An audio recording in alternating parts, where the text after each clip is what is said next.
New Cold War frenzy has reached the House of Representatives. In just 1 week, the House passed over 24 anti-China bills, including one that would revive the racist China initiative.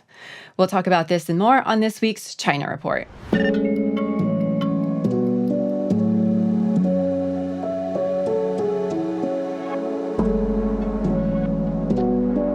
Welcome to the China Report, a news show produced in collaboration with Pivot to Peace. Every week, we'll be helping you sort through the propaganda with an independent view of the country that we're taught to hate but know so little about. I'm your host, Amanda Yee, and this is my co-host, KJ Noh. KJ, why don't you get us started with this week's headlines? China supports Lebanon's security and condemns Israel's attacks.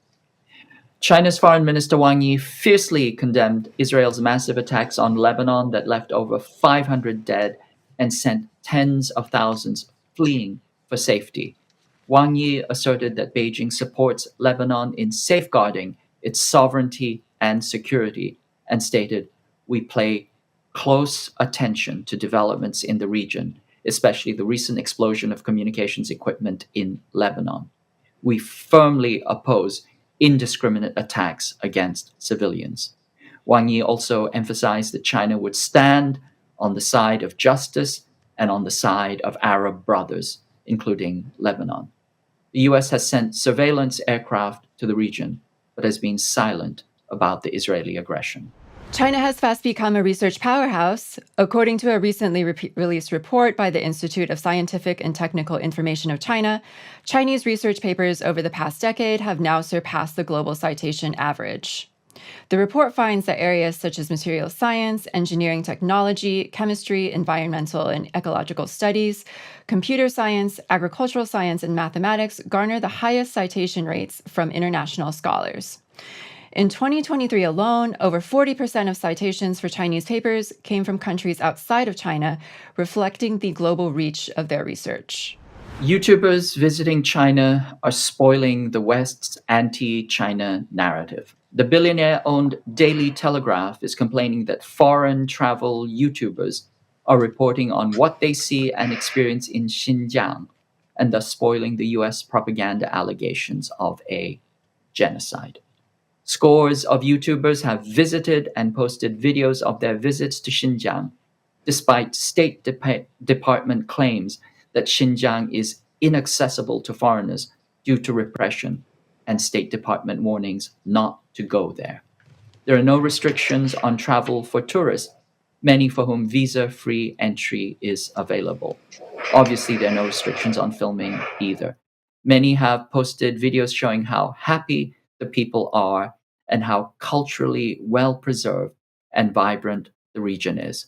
Last year, over 200 million tourists visited Xinjiang, another fact incompatible with allegations of genocide, contrasting strongly, for example, with Gaza, where no one is allowed in to witness the truth. Over the last 75 years, China has undergone the largest and fastest urbanization rate in world history.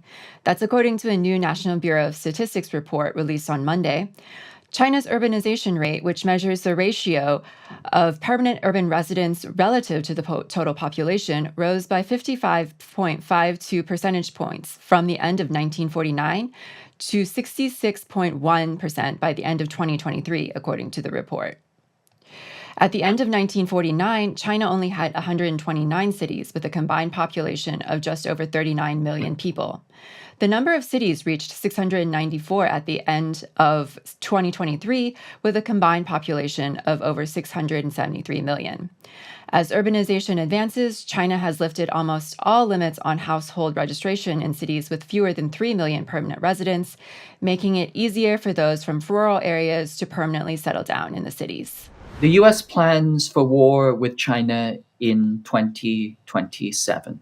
The U.S. Navy has set a date to be ready for war with China, setting a deadline for itself that makes sense of the furious strategic, logistical, and operational preparations for war.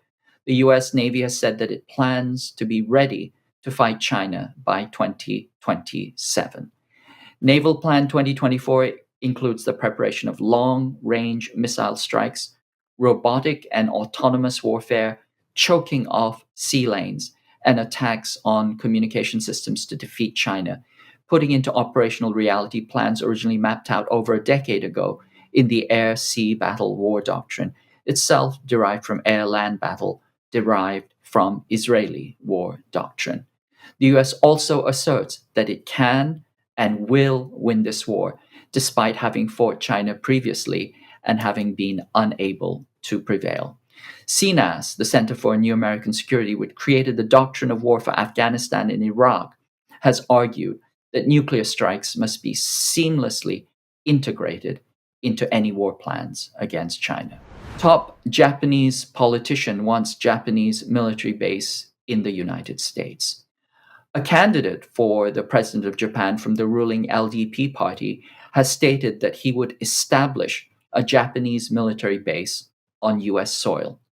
Shigeru Ishiba, former defense minister and LDP secretary general, has said that he would create an Asian NATO and would also strengthen the Japan US security alliance by establishing a Japanese military base on US soil. The ruling LDP party, which has ruled Japan as a near one party state since 1955, was created by the CIA from a coalition of war criminals, corporate bosses, and the criminal underworld. Despite being a US quizzling party, it has harbored ambitions to remilitarize and recover Japan's former imperial glory since its inception.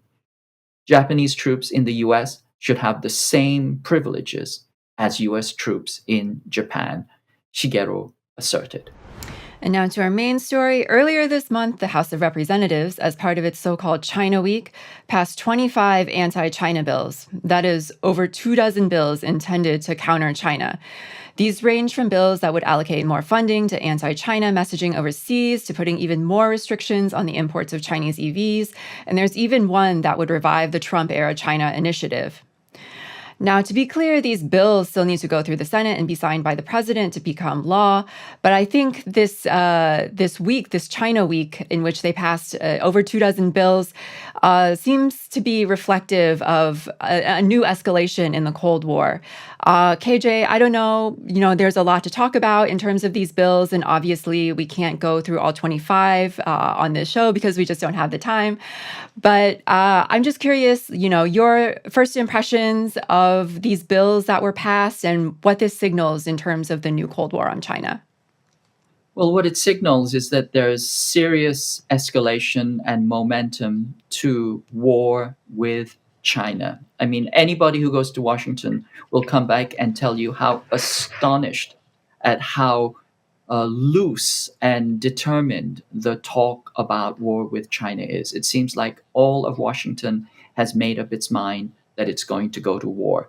So, in a certain sense, to call this China Week is a little bit of a mischaracterization, because actually in Washington, every week is China Week, or we should say more correctly, Anti-China Week. On average, the US passes or drafts 3 anti-China bills a day in Congress. Not all of them pass, but simply that flurry, that kind of deluge of anti-China activism tells you how serious the ruling class is about war, and how dedicated and how unstoppable this momentum is at this current moment. Well, I just want to talk about a few of the bills that passed. The one that probably gained the most press coverage was what was called House Resolution 1157, countering the PRC Malign Influence Fund Authorization Act of 2023. And this is the bill that would allocate $1.6 billion over the next 5 years toward the State Department and USAID for anti-China funding overseas operations. And we covered this as a headline in last week's China report. So this would represent a major increase in anti-China funding overseas. And I think we've already seen how harmful these kinds of operations can be. In our first episode, we covered the anti-Sinovac Pentagon operation in the Philippines, in which the Pentagon, created fake social media accounts which decried the efficacy of the Chinese vaccine. It sowed doubt around the efficacy of masks and test kits. They also spread disinformation about the vaccine containing gelatin as a way to discourage Muslims from taking the vaccine. And this had real harmful material consequences, right? The Philippines had probably one of the worst vaccination rates in Southeast Asia. While at the same time, who benefited from this? U.S. biopharmaceutical companies, right? Pfizer quickly became the number one vaccine in the Philippines. So, KJ, just your initial impressions on this House bill and the $1.6 billion allocated to this anti-China funding. Well, at the risk of being redundant, all of this signals that the information warfare is escalating. And we know this information warfare has to do with manufacturing consent for war. That is to get everybody on the same page, to delegitimate and to demonize China, and to get everybody in a mindset of hating China and Chinese things and being afraid of everything that China represents. Now, as you point out in the Philippines Sinovac propaganda campaign, these campaigns are not simply harmful on a mental level, they are harmful on a physical level. In particular, simply the fact that people in the Philippines and actually all over Southeast Asia and parts of Central Asia were told that Chinese vaccines were ineffective, which is not true. They are built and created from a very tied and tested technology that actually goes back to the 10th century variolation, which the Chinese invented for smallpox almost a millennia ago. That is, you're using inactivated or weakened doses of the virus. And then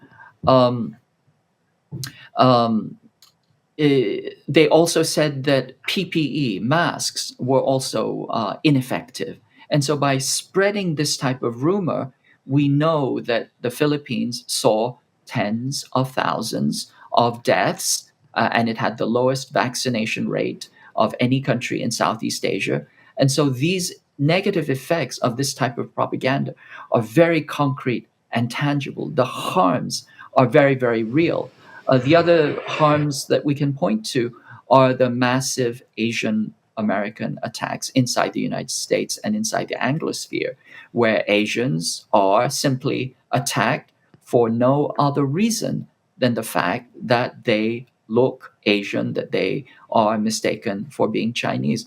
And we know in our communities, almost everybody that I know either knows or themselves has been a subject of an attack because of their ethnicity. It simply boils down to the fact that if you prepare through propaganda, through hate speech, to prepare to attack Asians over there, then some of that will blow back and result in Asians over here being attacked. You cannot have a wholesale policy of demonizing Chinese without that trickling down into a retail violence against Chinese here. Yeah, I also want to point out the hypocrisy of a bill like this, right?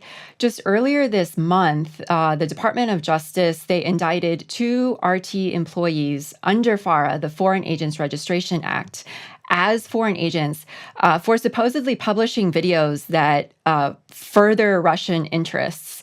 And that led to further sanctions on RT, the media channel. And then related to that, just a couple of weeks later, Meta deplatformed the news outlet African Stream from all its platforms, from Facebook, from Instagram.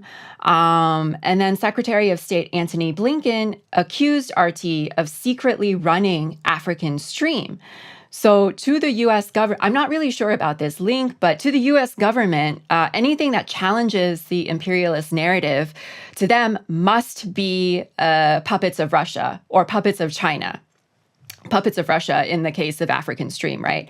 And this is all part of this larger narrative that the ruling class has created around this idea that a foreign adversary is trying to influence the US presidential elections, that Russia, through its media channels, is trying to influence the US elections. And, this is all part of a longer history of the US government using these kinds of things like FARA to go after foreign news outlets like CGTN, like RT, like Sputnik, which present news that may differ from or even challenge the mainstream US narrative. And in that case, it does its job of legitimizing certain news as what it calls propaganda. In this case, CGTN, CCTV, RT, Sputnik, and legitimizes state-funded media like BBC and NPR as objective news, as news that's trustworthy, right? But this is another case of every accusation being a confession, right? Whatever the U.S. accuses its adversaries of doing, they have a record of doing themselves. I think you're absolutely right. The accusation is a complete and total, confession. And of course, the hypocrisy is off the charts. People say that hypocrisy is the tribute that vice pays to virtue. But here, this is just over the top. It really is too much. First, getting back to Russiagate. Remember, this is the third iteration of Russiagate. The first one was shown to be, a nothing burger after years of investigation. The second Russiagate was shown to be $100,000 worth of ads on Facebook, as if that would make a difference in a multi-billion-dollar campaign. And now we're looking at Russiagate number 3, where Russia is once again being charged with influencing or attempting to influence U.S. Elections. Now, let's be very clear. The U.S. Thinks nothing of routinely influencing and determining the outcomes of elections all around the world. But here, literally, for something that they have no evidence whatsoever, simply by shutting down free speech, by shutting down an alternative news source, they want to claim that they are somehow preserving democracy. Already, the framing of this is quite absurd for anybody who watches or reads the alternative media.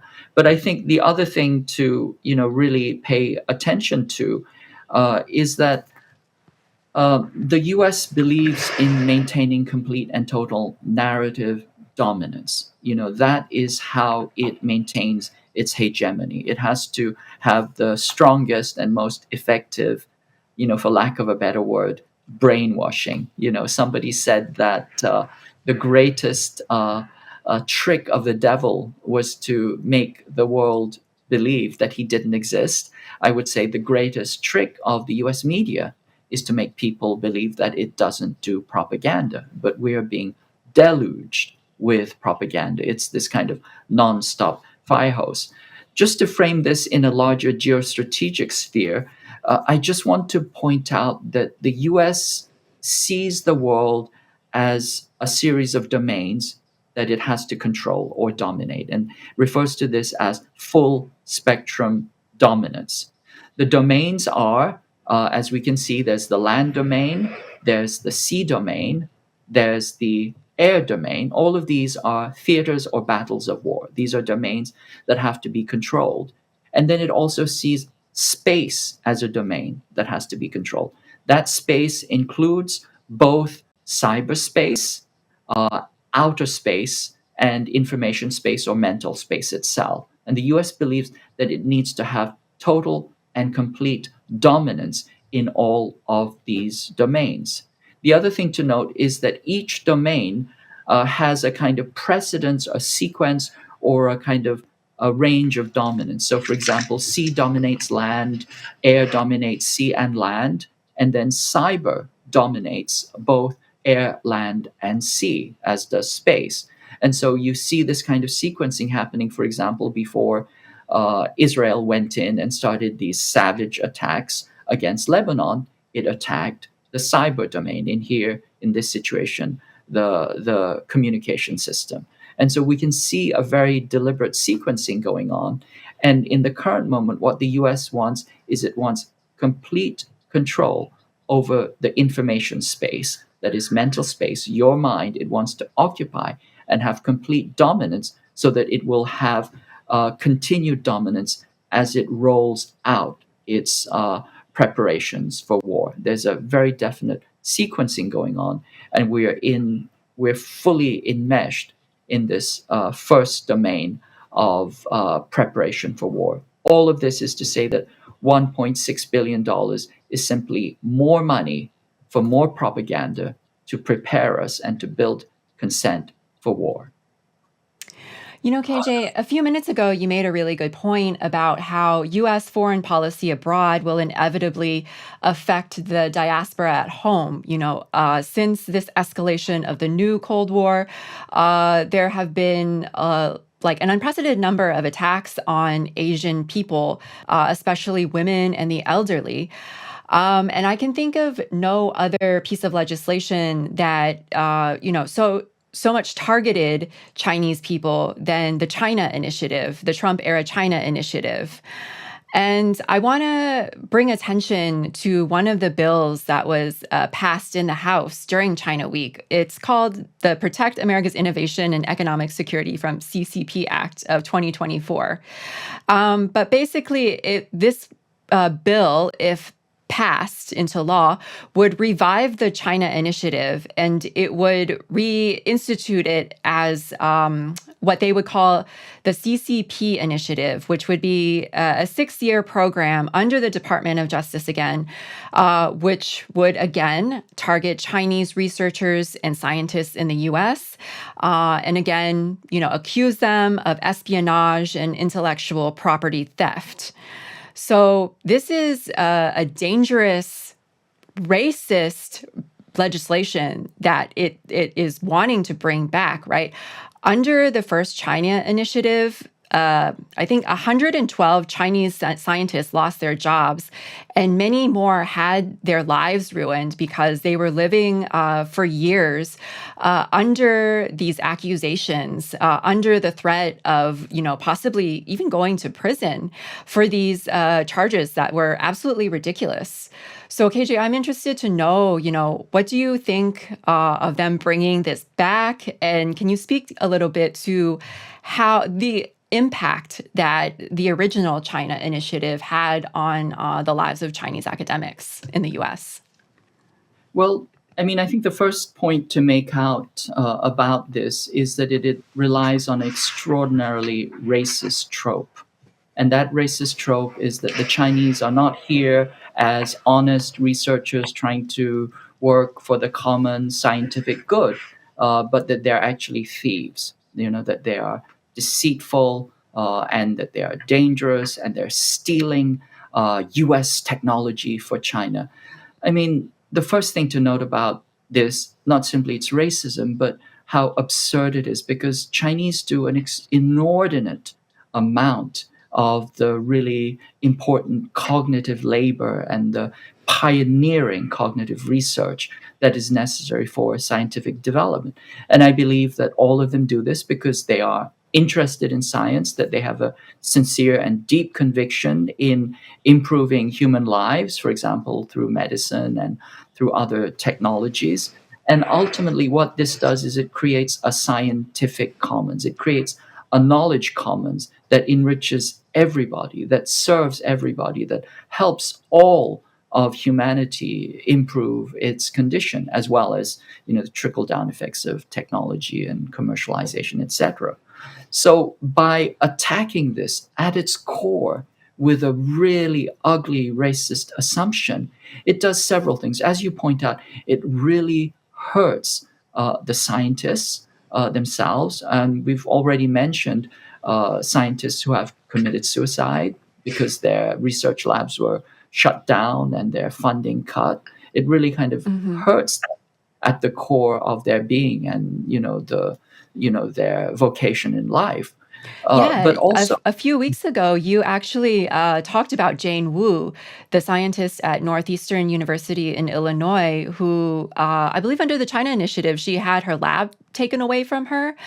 And, because of the effects of the initiative, she actually took her own life. This was a real material impact of this witch hunt against her.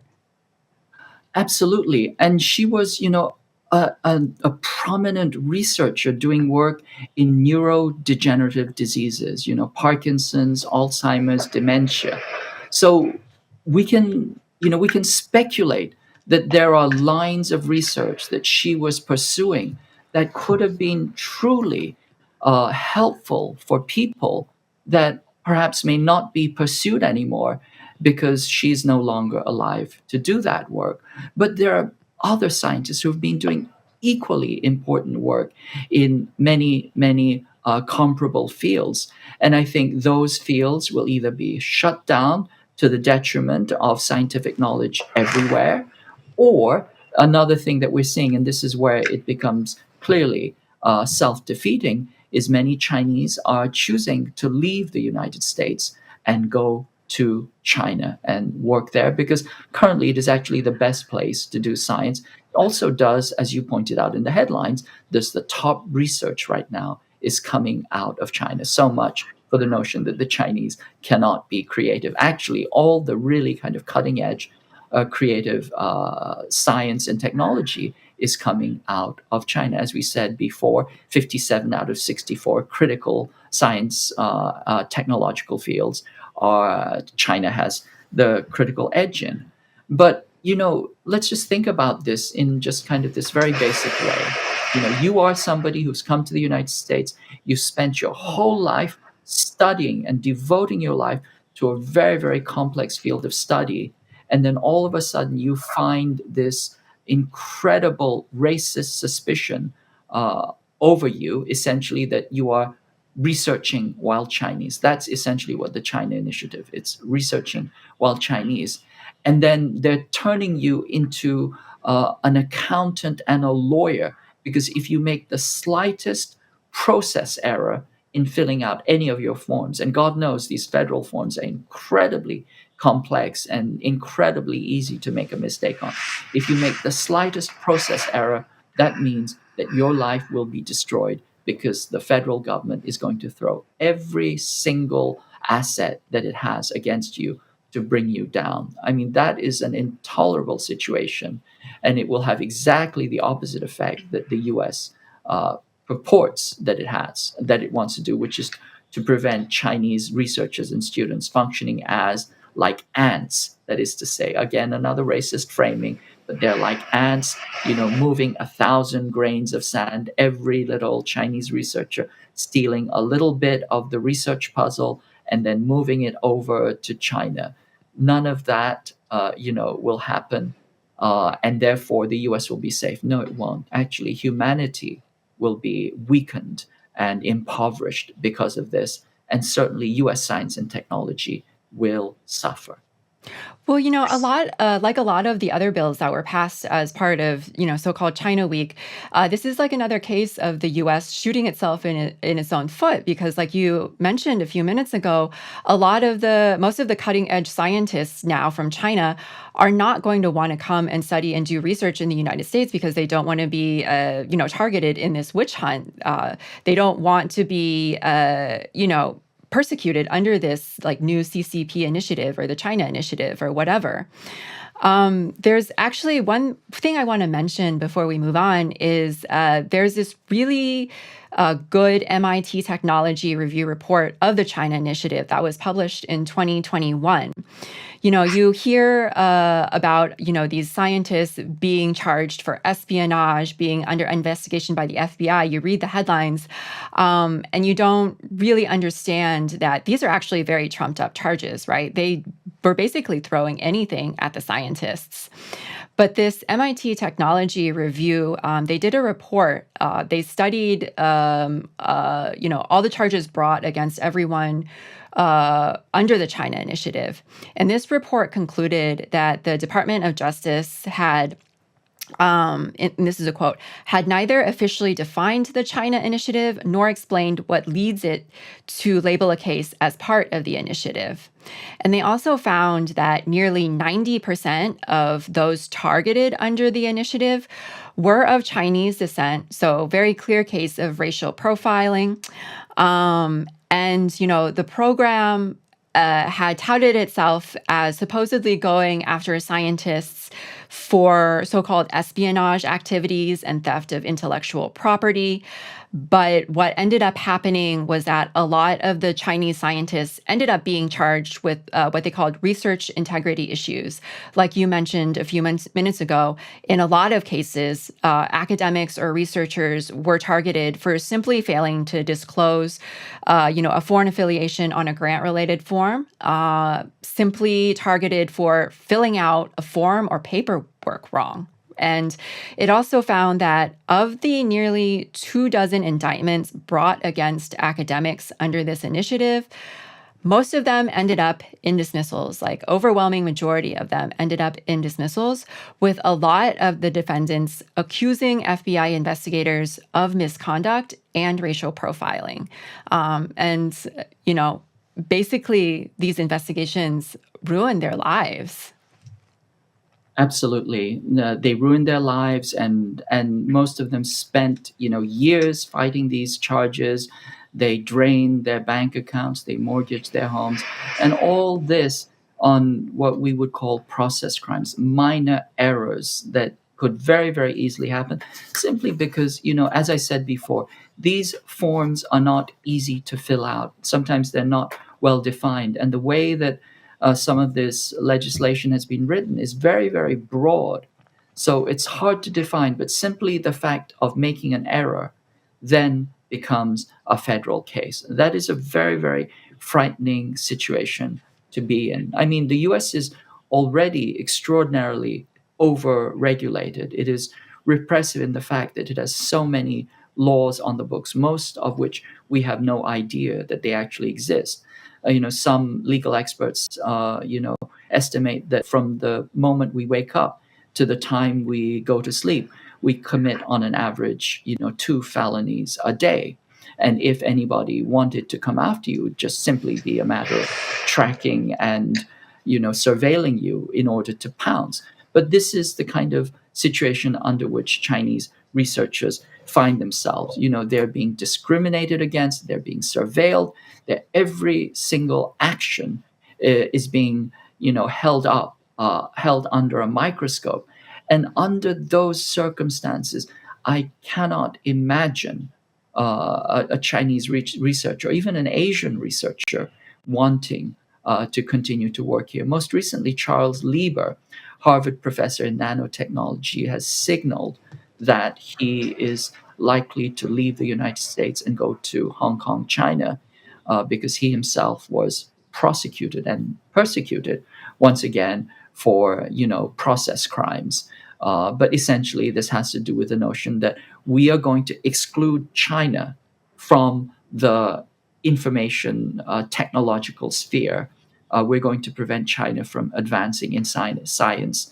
And if we do this by keeping the Chinese away, then we will come out ahead. Well, this is absurd. As I said, once again, the Chinese have been extraordinary in their research accomplishments, and if they simply decouple, China will continue to advance. The US will fall behind. But the other thing to note is that US technological advances have always been reliant on generations of foreign immigrants. The US's initial strength in science and technology comes out of Eastern European immigrants, Eastern European mathematicians and scientists, most notably what we call the Hungarians, John von Neumann and others, who built the US into this kind of technological and scientific powerhouse. And then you had successive waves of Asians who also contributed tremendously to US science and technology by doing, the lion's share of the cognitive labor required for scientific development. And the Chinese have been essential in that. Go to any graduate science department and you will see, top-notch, world-class scientific researchers who have come from China. And the other thing to note is that China has always been very liberal, contrary to this trope that China is a repressive authoritarian state. Many Chinese receive scholarships to study in the United States, and they remain in the United States after being trained and funded by the Chinese government. Now, that kind of gives the lie, because in many countries, certainly where I come from, if you were funded by the government, you were obligated to go back to your country of origin. You could not stay.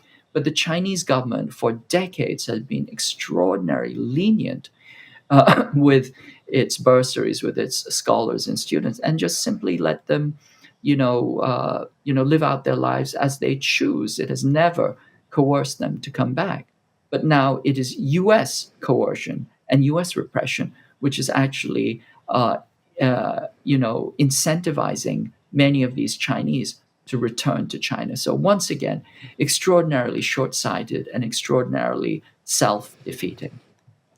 KJ, I want to turn our attention to this whole other package of bills. Now, I'm sure you've seen it, but recently there's been a lot of scaremongering over Chinese-made Wi-Fi routers, Chinese-made modems, Chinese-made cranes that supposedly present like a national security threat, that these devices can be used by the Chinese government to spy on American citizens. Well, in the same vein, there was a whole slew of bills that were passed by the House a couple of weeks ago that banned a lot of products coming from China under the guise that they present some sort of national security threat or some sort of surveillance threat. There's one called the Countering the CCP Drones Act. This would ban new drones produced by Chinese company DJI from using American communications infrastructure. So banning those DJI drones and effectively ban them from being sold, imported, or marketed in the U.S. There is another bill, the Decoupling from Foreign Adversarial Battery Dependence Act. This would prohibit the Department of Homeland Security from buying batteries from 6 different Chinese companies. As partial justification for this, they're saying that a lot of these battery parts are produced in Xinjiang and they don't meet the standards of the Uyghur Forced Labor Prevention Act. There is another alarming one called the Biosecure Act, and this one would restrict 5 Chinese biotech companies and their contractors from doing business with U.S. drug corporations under the guise of protecting Americans' health data and other sensitive information. Seems like the real beneficiary of this is U.S.-based firms and contractors as drug companies kind of shift their business away from China. Another one that was passed was the Chinese Dominance of Electric Vehicles in America Act, which would put further restrictions on the import of Chinese EVs in the U.S. And then there is another one that was passed called the Securing Global Telecommunications Act. And according to this bill, this legislation would, quote, collaborate with trusted private sector companies to counter Chinese market leadership in the telecom equipment industry. So basically a way of like challenging Huawei, right? And it would pressure the U.S. allies to kind of promote 6G networks and technologies that are not Huawei, that are US-based, right? And according to this bill, it would bolster multilateral cooperation to promote the deployment of trusted data centers worldwide, right? So it seems like this whole package of bills is a way of what you would call, in your own words, kneecapping China. There are certain industries where the U.S. just cannot compete with China. And so, rather than trying to compete with them, they try to restrict access to the US market. So all these bills, while they're kind of couched in the language of national security, they seem to exist to wage economic warfare on China, to prohibit China's economic development, and while at the same time protecting US profits. Is that what it seems like to you, KJ, or is something else there that we're not seeing? I think it's both. I mean, it's both a national security issue and an economic attempt to kneecap the partner to retain U.S. corporate profits by unfairly, tilting the field. So certainly there is that. There is the, kind of Tanya Harding approach going on towards Chinese corporations, which American corporations are happy to engage in, especially the Silicon Valley, tech, military, industrial complex is very happy about that. But if I bring it back to the notion of national security, remember what I said earlier, that information space and cyberspace is a domain of war. And the US believes that because we are at war with China, it has to control this domain. It has to completely occupy this domain. It has to be able to surveil it and control it with total awareness, or as John Poindexter would say, total information awareness, TIA, which was the plan that was originally hatched in the early 2000s, which never really went away. We're simply seeing it. We want an electronic panopticon where we control the entire domain of space, that is to say, mental space, information space, cyberspace. So then, if you think of it in that dimension, it's not simply scaremongering. It really is about waging war. And let me give you the best example that I can think of. Huawei was banned from US and European networks. That gives the US the capacity to tap into all the routers and have complete awareness of all messages that are passed. One of the problems that the West had with Huawei was that it would not install backdoors in its routers. Therefore, it would be impervious to US NSA surveillance. I mean, I think this is very well established. But remember, it's not simply surveillance, it is also control and, as necessary, weaponization of cyberspace and information space.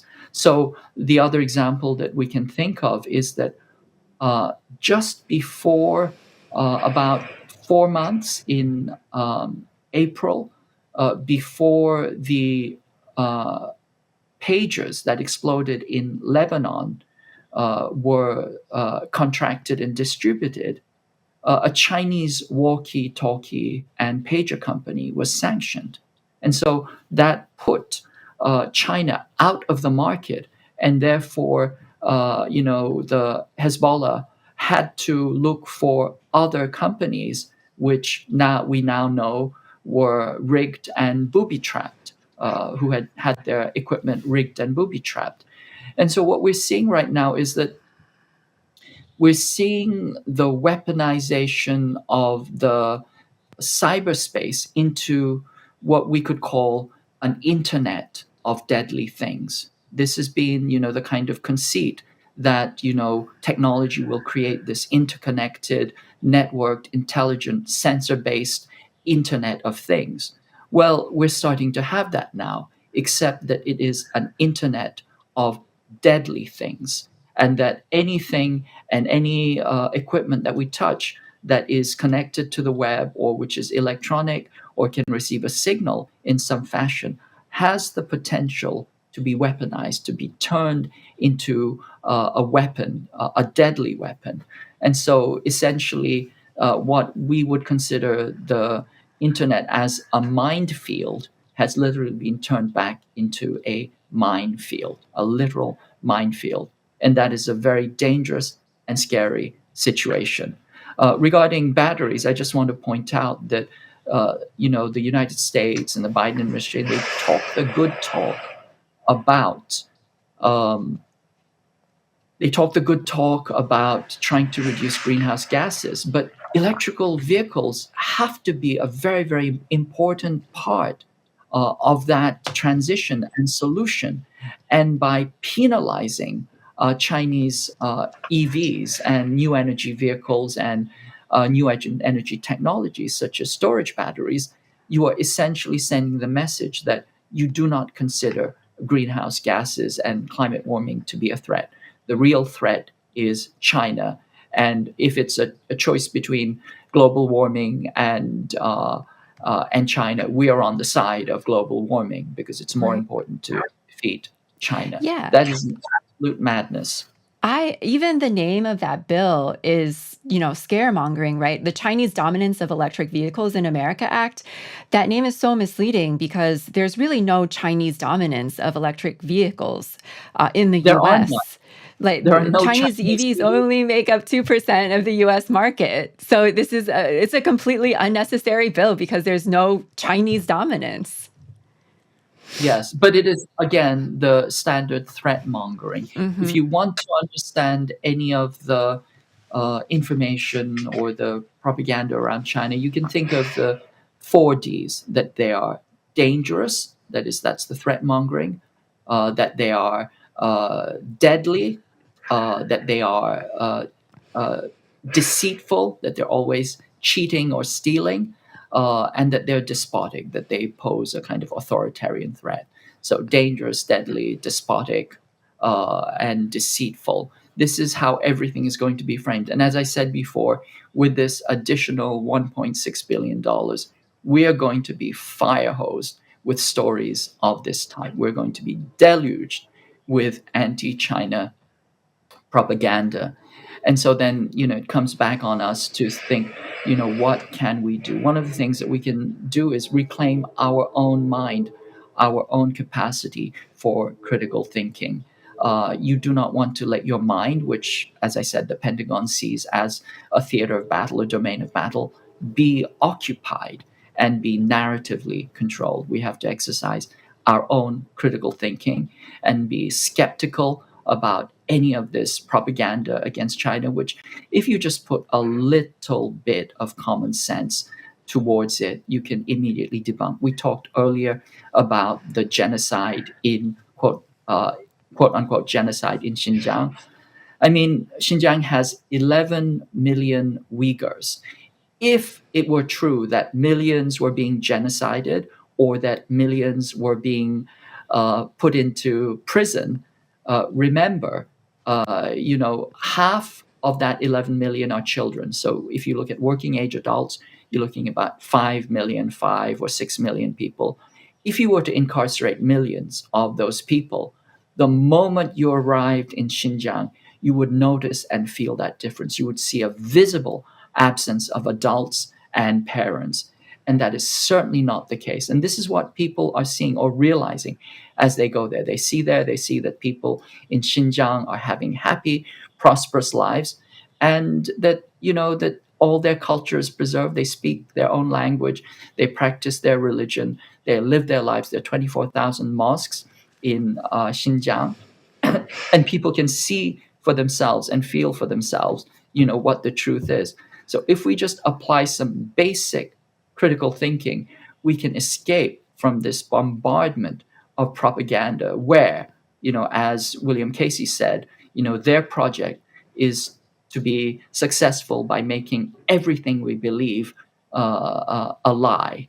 And our project is to adhere strongly and with integrity to the truth that we know is the case. Seek truth from facts, and the facts point that what we're being told is a complete snow job. Just another quick, comment. Do you remember Naira, the propaganda with Naira when we were escalating to war against? This is the first Gulf War. Yes, yes. She was the daughter of, I think, like a Kuwaiti diplomat, and she testified that There were Iraqi soldiers basically throwing babies, like killing Out of babies, right? incubators, Out of killing babies, incubators, throwing them right? out of Yeah. incubators, Yes. right?